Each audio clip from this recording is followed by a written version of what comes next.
Good morning, Bimblers. And you join me here, where the old Bridgewater Canal meets the new Bridgewater Canal. I don't think you can really call it the new Bridgewater Canal, but the newer Bridgewater Canal. We've started a Bimble here before, but today we're going towards the centre of Manchester to look at some gardens. Let's Bimble.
You may have been driving around here in Manchester and noticed these odd white gates. They're rather out of place with the current surroundings. But they're actually the old gates for the Royal Botanical Gardens. It was the belief of the government and lots of city councils that the people who lived in the inner cities needed some green spaces to visit, on Sundays when they weren't working. That was the same idea they had for Sefton Park in Liverpool that we've bimbled to in the past. That was all bought from the Earl of Sefton by Liverpool City Council to give the people of Toxteth somewhere to go on a Sunday. It's the same idea that Michael Heseltine had in the 1980s to build the Festival Gardens in Liverpool. That was as a direct result of the Toxteth riots. And he thought, how can I get these lads to stop rioting? Should I give them jobs and a better standard of living? Or a Japanese pagoda and some bonsai trees? In 1827, a meeting was held here in Manchester between Manchester City Council and the Manchester Botanical Society. They asked a scientist called John Dalton. He's famous for finding out that everything's made out of atoms of different types. And they tasked him with the feat of finding the least polluted place in Manchester, which was probably a lot more difficult than discovering the atom. And he decided from the prevailing winds that this site would be the best place to have a gardens. So they bought 12 acres of land off Thomas Joseph Trafford and they built the Royal Botanical Gardens. They got donations of lots of different plants and cuttings of trees, but it could never quite get out of debt. It never really made any money. Anything they tried didn't really balance the books. So eventually in 1907 it was leased to a businessman, a John Calvin Brown. and he set up a company called the White City Company, and he renamed the gardens the White City Leisure Grounds. For around 20 years he ran the gardens, and he put on concerts and stock car racing. But in 1927 it was sold again, and it became a greyhound racing track up until 1982, when it became a retail park, the leisure activity of the modern working person, shopping. Believe it or not, there was another gardens round here for the Victorian people to go and visit on a Sunday. Let's bimble.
You join me at something called Pomona Island.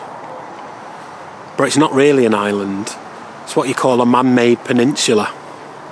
It sits in between the Manchester Ship Canal, or the River Irwell, and the Bridgewater Canal. And in the 1830s, it was home to a large stately home and a private gardens which the people of Manchester could pay an entry fee to and go and have a walk around. It was called Cornbrook Strawberry Gardens, and it was in that magic triangle where there was no pollution in Manchester. In 1845, a Joseph and a William Beardsley bought Cornbrook Strawberry Gardens, and they decided they were going to turn it into an even bigger leisure facility, and they changed its name to the Pomona Botanical and Zoological Gardens. That's right, they had a zoo here, a menagerie with lions and tigers and stuff. The name Pomona comes from the Roman goddess of orchards and fruit trees and plants and things. And Pomona Island boasted a camera obscura and a bowling green and a billiard room and a hedged maze. In 1868, a James Riley bought Pomona Island from the Beardsley brothers for the princely sum of £75,000. And he decided that he was going to make it into an even bigger leisure facility for the people of Manchester. He built a giant grand hall and botanical gardens, one of those great big greenhouses that the Victorians loved so much. And the giant hall was big enough to house orchestras, and apparently could fit more people in it than the Albert Hall. They used to have ballets and operas there, very posh things for the well-to-do of Manchester. But by the 1880s, that little golden triangle with no pollution became the same as the rest of Manchester, filled with smog from all the factories. And in 1887, the local chemical works exploded and damaged the Great Hall and the giant clock tower. And it was damaged beyond repair. They couldn't afford to fix it. It was sold to the Manchester Ship Canal Company, and they turned Pomona Island into 4 docks. In fact, one of the docks here at Pomona Island was one of the only docks in the port of Manchester that was actually in Manchester. The rest is all in Salford. You know, Salford Quays. By 1973, the docks here were closed, and it was thought that they were going to make it into another leisure attraction for the people of Manchester again.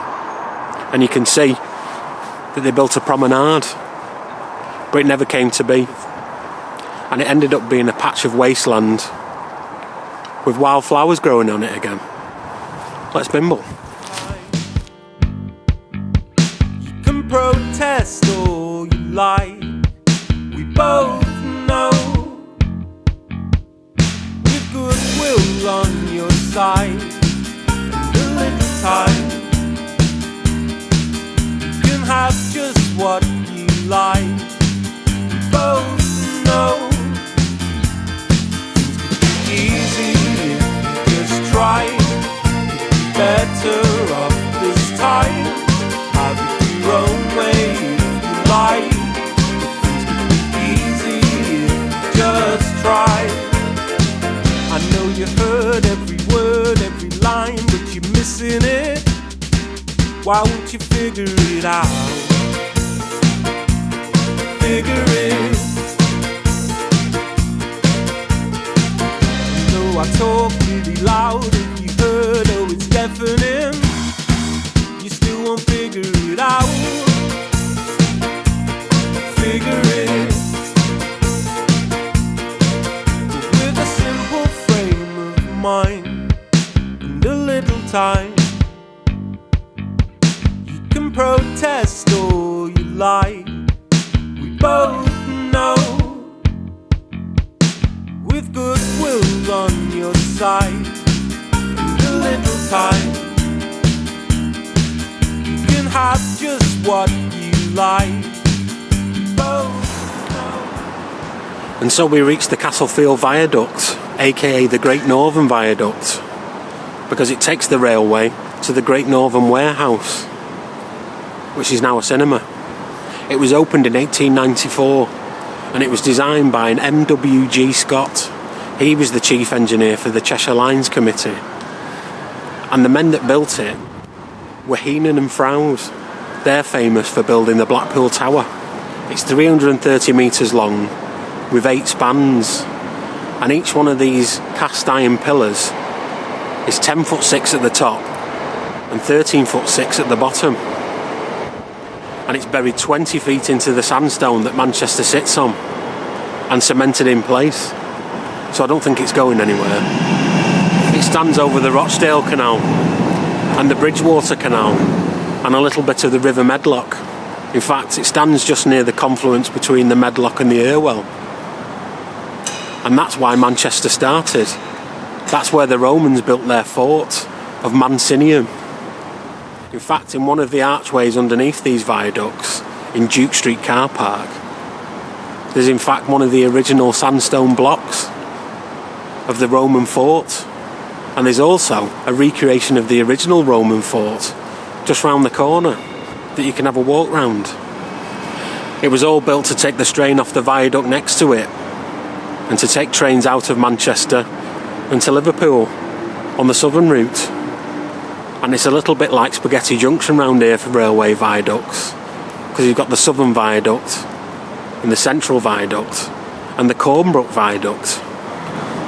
Pretty much everything round here is all about getting in and out of Manchester. It's either canals, rivers or railway viaducts. But Kieran, you're asking, where's the garden? You've visited all these gardens. Where's the garden near Castlefield Viaduct? Well, it's up on the top. After they stopped running trains down it, it was left abandoned for years and years. And eventually, the National Trust took it over and made a New York-style roof garden on top, which is very popular. And it's sold out. And they won't let me in.